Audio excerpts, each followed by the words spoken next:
بسم الله الرحمن الرحيم. إن الحمد لله تعالى نحمده ونستعينه ونستغفره ونعوذ بالله من شرور أنفسنا ومن سيئات أعمالنا.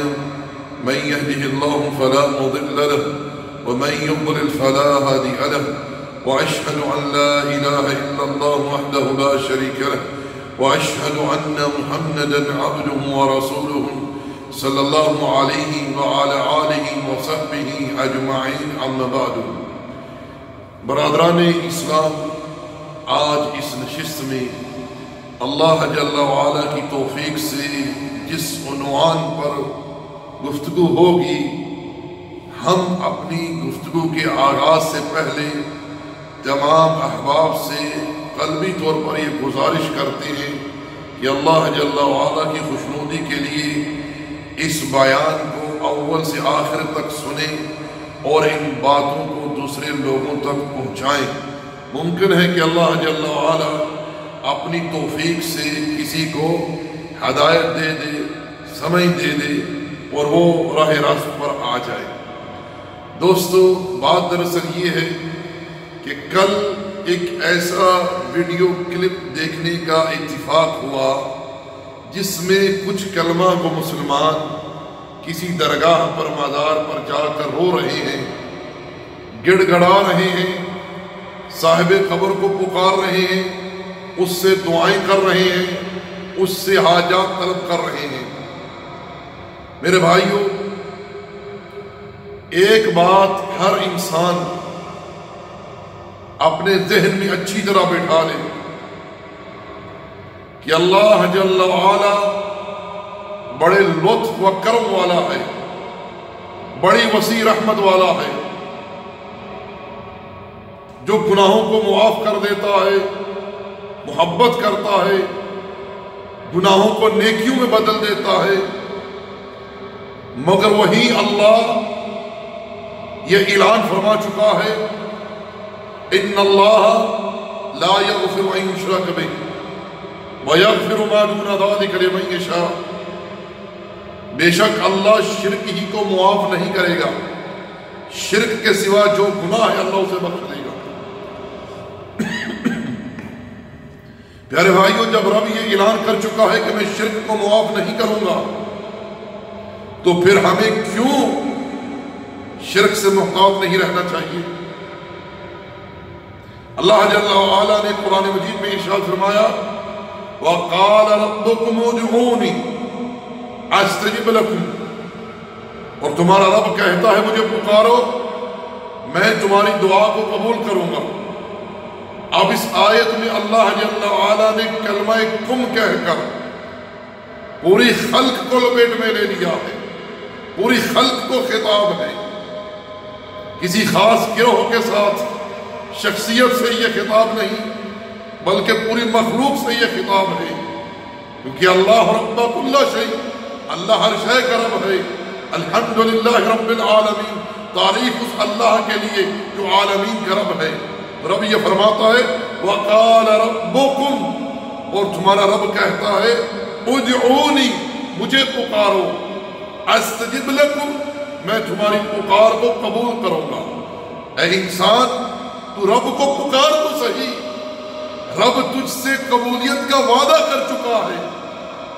اپنے گناہوں کو نہ دیکھ، اپنی لرزشوں کو نہ دیکھ، رب کی رحمت کو دیکھ، اس کی عطا کو دیکھ، اس کے لطف و کرم کو دیکھ، جو یہ اعلان کر چکا ہے جل وعلا، ادعونی استجب لکم، مجھے پکارو قبول کروں گا۔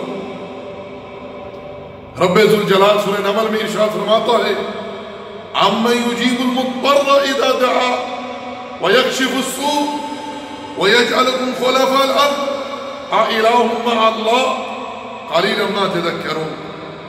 کون ہے جو بے قرار کی پکار کو سنتا ہے جب وہ بے قراری میں اسے پکارتا ہے اور اس کی مشکل کو دور کرتا ہے؟ کون ہے جو تمہیں زمین کا خلیفہ بناتا ہے؟ تم بہت کم ہی نصیحت پکڑتے ہو۔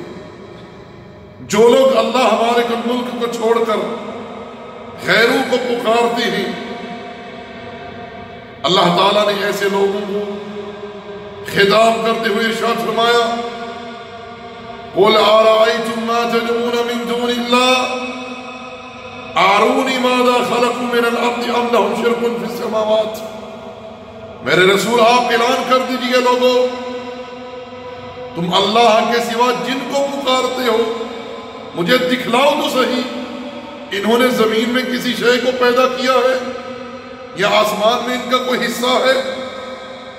کوئی دلیل تو پیش کرو۔ وَمَنْ أَضَلُّ مِمَّنْ يَدْعُو مِن دُونِ اللَّهِ مَنْ لَا يَسْتَجِيبُ لَهُ إِلَى يَوْمِ الْقِيَامَةِ وَهُمْ عَنْ دُعَائِهِمْ غَافِلُونَ۔ اس سے بڑھ کر گمراہ کون ہو سکتا ہے جو اللہ کو چھوڑ کر ایسوں کو پکارے جو قیامت تک ان کی پکار کو قبول نہیں کر سکتے، وہ ان کی دعاؤں سے ہی غافل۔ وَإِذَا حُشِرَ النَّاسُ كَانُوا لَهُمْ أَعْدَاءً وَكَانُوا بِعِبَادَتِهِمْ كَافِرِينَ۔ جب محشر میں لوگوں کو اکٹھا کیا جائے گا یہ سب ان کے دشمن بن جائیں گے اور ان کی عبادات کا انکار کر دیں گے۔ یہاں رد ہے ایسے لوگوں کی بات پر جو یہ کہتے ہیں کہ یہ آیات فقط بتوں کے لیے نازل ہوئی تھی۔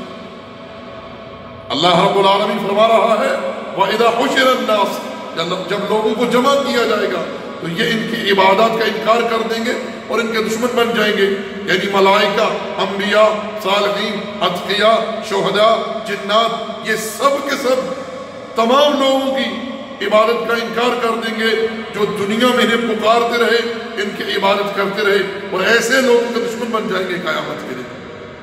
جیسا کہ اللہ جل وعلا نے عیسیٰ علیہ السلام کے متعلق اور ان کی والدہ کے متعلق سورہ مائدہ کی آخری آیات میں ارشاد فرمایا،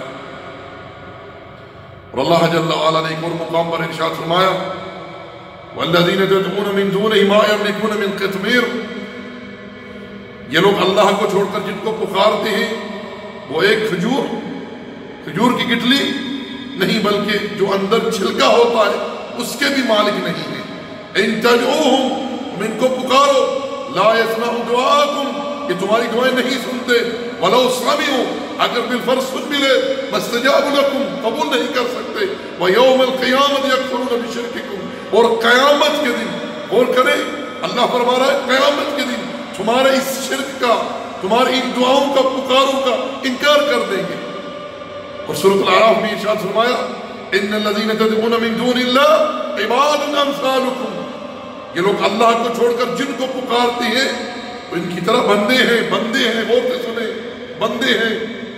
اور سورہ النحل میں ارشاد فرمایا وَالَّذِينَ يَدْعُونَ مِن دُونِ اللَّهِ لَا يَخْلُقُونَ شَيْئًا وَهُمْ يُخْلَقُونَ، اور یہ لوگ اللہ کو چھوڑ کر جن کو پکارتے ہیں انہوں نے کچھ بھی پیدا نہیں کیا بلکہ یہ خود پیدا کیے گئے ہیں۔ پھر کیا فرمایا اموات، یہ مردہ ہے، غیر واحیہ، زندہ نہیں ہے، وَمَا يَشْعُرُونَ، اور نہیں جانتے، ایان یبعثون، جنہیں کب ان کی قبروں سے اٹھایا جائے گا۔ یہ اشارہ بتوں کی طرف نہیں بلکہ اصحاب قبور کی طرف ہے۔ وہ لوگ قبروں کی بھی عبادت کیا کرتے تھے، اس لیے رب نے فرمایا کہ ان کو شعور ہی نہیں ہے کہ ان کو کب ان کی قبروں سے اٹھایا جائے گا۔ تو میرے بھائیو، میرے دوستو، اللہ رب العالمین کو پکاریں، اس بات کو سمجھیں کہ جو اللہ کو پکارتا ہے اللہ اس کی پکار، اس کی دعا کو قبول کرتا ہے۔ اب آپ لوگ خود مشاہدہ کریں کہ کس طرح یہ بیچارے درگاہ کے اوپر، مزار کے اوپر رو رہے ہیں، گڑ گڑا رہے ہیں، حالانکہ یہ کیفیت ان کی اللہ کی بارگاہ میں ہونی چاہیے، اللہ کے سامنے ہونی چاہیے۔